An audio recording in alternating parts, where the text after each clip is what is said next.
2007 through incitement, and nothing happens.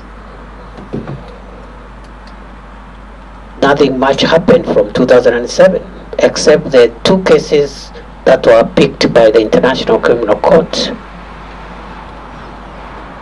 Nothing happened. We were unable to address the issue. So the issues are still underlying, but we will make sure we will not have another 2007, 2008.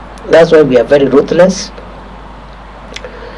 Any leader of whatever nature, social leader, religious leader, political leader, who uses their position to incite public disorder, impunity, and violent resolution of any dispute, however genuine that dispute is, we will crush those people by enforcing the law ruthlessly against them, whoever they are, whether they are from the government side or from the opposition side.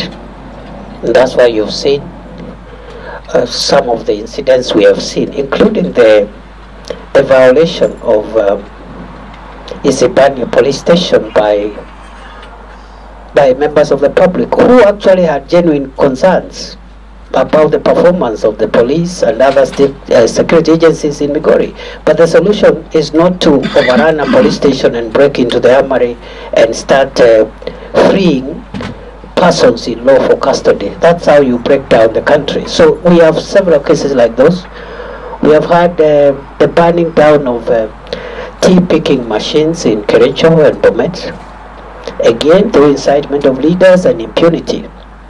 The grievances around tea picking appear to me very genuine grievances, but the solution is not to destroy property and block highways where patients are using through ambulances ferrying patients are blocked simply because you have a problem with a multinational corporation, and that applies to every other dispute of whatever nature. So those are the measures we are taking. Never again will this country be allowed to